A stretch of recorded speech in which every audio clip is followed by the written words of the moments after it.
CM Devendra Fadnavis 3 भाषा सूत्र पर कायम। कहा, हिंदी अनिवार्य नहीं, लेकिन साफ कर देना चाहता हूं कि महाराष्ट्र के मुख्यमंत्री देवेंद्र फडणवीस ने राज्य की भाषा शिक्षा नीति पर बड़ा और स्पष्ट बयान दिया है।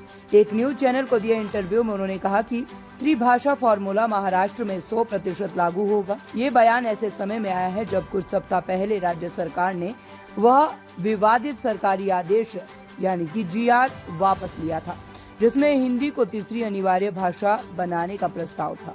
इस GR के खिलाफ महाराष्ट्र नवनिर्माण सेना, मनसे और शिवसेना UBT ने तीव्र आंदोलन छेड़ा था, लेकिन अब फडणवीस के इस बयान ने इस बहस को फिर से हवा दे दी है। हमने विभिन्न पक्षों से चर्चा की। मुख्य आपत्ति थी हिंदी को अनिवार्य क्यों बनाया जाए, इसीलिए हमने GR में बदलाव किया। अब हिंदी अनिवार्य नहीं है। अगर विद्यार्थी हिंदी पढ़ना चाहते हैं तो पढ़ सकते हैं। अगर वे कोई और भारतीय भाषा पढ़ना चाहते हैं तो उसके लिए भी तैयार हैं, लेकिन कम से कम 20 विद्यार्थी होने चाहिए, नहीं तो हमें ऑनलाइन व्यवस्था करनी पड़ेगी। उन्होंने व्यवहारिक कठिनाइयों का जिक्र भी किया। उन्होंने कहा कि अगर सिर्फ 2 विद्यार्थी कहते हैं कि वे तेलुगु पढ़ना चाहते हैं तो हम शिक्षक कहां से लाएं।